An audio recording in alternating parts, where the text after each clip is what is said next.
नमस्कार दोस्तों, स्वागत है आपका हमारे इस यूट्यूब चैनल में banking and business update.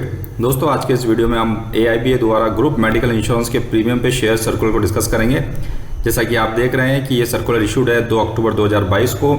Addressed है to all union and members, heading a renewal of group medical insurance policy for retirees. यहाँ फर्स्ट पैराग्राफ में उन्होंने लिखा है, सेवानिवृत्त लोगों के लिए ग्रुप इंश्योरेंस को 1 अक्टूबर 2022 से नवीनीकरण किया जाना है। पिछले कुछ महीनों से हम प्रीमियम में संभावित कमी के लिए IBA के साथ मामला उठा रहे हैं। हमने योजना में बदलावों के लिए कुछ सुझाव भी दिए हैं, जैसे reduction in bed room rent charges, some ceiling और reimbursement for certain package treatments. हमने सभी सेवानिवृत्त लोगों के लिए लागू एक बेसिक पॉलिसी तैयार करने का भी सुझाव दिया था, ताकि टॉपअप योजनाओं पर अतिरिक्त प्रीमियम वैकल्पिक आधार पर उपलब्ध कराया जा सके। और आगे इन्होंने लिखा है, दुर्भाग्य से बीमा कंपनी के साथ इस तरह के प्रस्तावों पर काम करने के लिए समय की कमी सहित विभिन्न बाधाओं के कारण किसी निष्कर्ष पर पहुंचने के लिए सुझाव और चर्चा को आगे नहीं बढ़ाया जा सका। इस बीच IBA ने आगामी वर्ष 2022-23 के लिए पॉलिसी के नवीनीकरण की प्रक्रिया पूरी कर ली है और इन्होंने एक बार फिर से नेशनल इंश्योरेंस कंपनी को रिटायरीज के इंश्योरर के रूप में चुन लिया है, क्योंकि इस कंपनी का प्रीमियम कोटेशन सबसे कम था। IBA ने इसके बारे में सभी बैंक को इन्फॉर्म कर दिया है और बैंक भी अपने स्तर पर इसका सर्कुलर जल्द ही इशू कर देंगे। आगे यहाँ पे इन्होंने जो प्रीमियम चार्ट है उसका डिटेल शेयर करा है। The finalize premium rates are under premium for base policy for workman award staff retirees including GST, sum insured 1 lakh without domiciliary and with डोमिसाइलरी।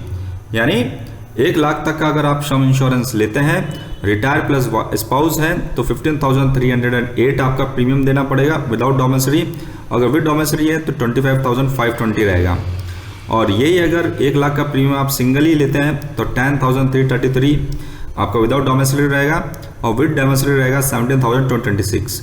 Similarly for 2 lakhs it is 27,557, for single it is 18,600 and with domiciliary 51,047 and 34,457। और अगर 3 लाख का अगर आप insurance लेते हैं तो premium रहेगा 41,334, for single 27,901, with domiciliary 77,920 and for single 52,596।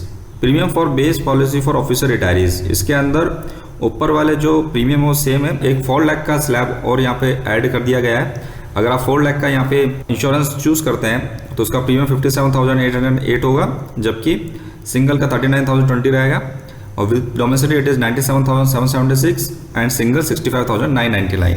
आगे यहाँ पे इन्होंने सुपर टॉपअप पॉलिसी के बारे में लिखा, those retirees workman award staff who take the base policy for ₹3 lakhs can avail optional top up policy for ₹1, 2, 3, 4 lakhs by paying additional premium. Those retirees officer who take the base policy of ₹4 lakh can avail optional top-up policy for ₹1, 2, 3, 4 और 5 lakhs by paying additional premium। यानी ऊपर जो chart है वो base policy का premium chart है और अगर आपको एडिशनल कवर लेना है तो आप सुपर टॉपअप ले सकते हैं।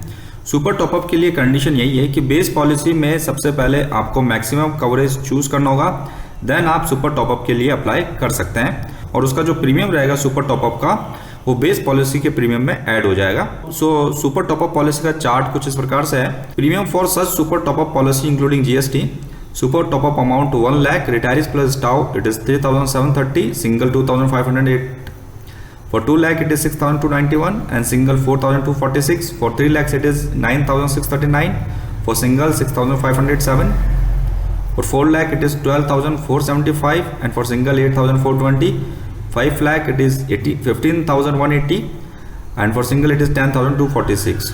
यहाँ पे इन्होंने एग्जाम्पल के रूप में बताया है कि अगर आप बेस पॉलिसी और प्लस सुपर टॉपअप लेते हैं तो प्रीमियम कितना हो जाएगा। Retired clerk can take the base policy for ₹3 lakh, जो कि इसका मैक्सिमम कवरेज है, and super top up policy for 4 lakhs, then the premium will be base policy का प्रीमियम प्लस सुपर टॉपअप का प्रीमियम, यानी 41,334 प्लस 12,475, जो कि टोटल होता है 53,809। यानी इतना आपको पे करना पड़ेगा अगर आप सुपर टॉपअप लेते हैं तो। आगे उन्होंने रिटायर्ड ऑफिसर का भी एग्जांपल दिया है, retired officer can take the base policy for ₹4 lakh and super top up policy for 5 lakhs and the premium will be 57,808 plus 15,180, तो इसका टोटल हो जाएगा 72,988। और लास्ट पैराग्राफ में यहाँ इन्होंने लिखा है कि बढ़ते हुए क्लेम रेशियो को देखते हुए इस साल भी प्रीमियम रेट्स में और इजाफा किया गया है। इसलिए प्रीमियम को कम करने के लिए एक बेसिक पॉलिसी का फॉर्मुलेशन बहुत ज़रूरी है, जो कि सभी रिटायरीज के लिए समान रहे और जिसका प्रीमियम भी बैंक ही पे करें। पिछले सप्ताह इंदौर में आयोजित AIBA की जो सेंट्रल कमेटी मीटिंग हुई थी, उस बैठक में इस संबंध में सभी पहल करने का निर्णय लिया गया है। तो दोस्तों, ये कंप्लीट सर्कुलर था AIBA की तरफ से ग्रुप इंश्योरेंस पॉलिसी को लेकर। तो इस सर्कुलर को देखा जाए तो इसमें कोई नई बात नहीं है। हर बार की तरह IBA ने वही सेम कंटेंट रिपीट करा है। अभी पॉलिसी प्रीमियम को डिस्कस करने का टाइम नहीं है, रिन्यूअल ड्यू हो चुका है। हम आगे इसके बारे में बात करेंगे। सभी बैंक रिटायरीज के लिए एक ही पॉलिसी होनी चाहिए जिसका प्रीमियम बैंक पे करे, एक्सेट्रा। घूम फिर के वही सब कंटेंट यहाँ पे पोस्ट किया गया है।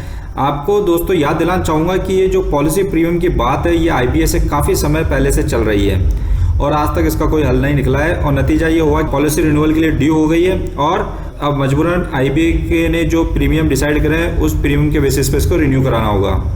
खैर, देखते हैं दोस्तों यूनियन एम्प्लॉय के विश्वास पर कितना खड़ा उतरती है। क्या वो इस बार ईमानदारी से प्रीमियम को कम कराने के प्रयास करेंगे या सिर्फ फॉर्मेलिटीज करेंगे। खैर, ये सब तो आने वाला समय ही बताएगा दोस्तों। हम हमारे YouTube चैनल पे इसी तरह की इन्फॉर्मेशन पोस्ट करते हैं। अगर आप इसी तरह की इन्फॉर्मेशन जुड़े रहना चाहते हैं तो आज ही हमारे YouTube चैनल सब्सक्राइब करें।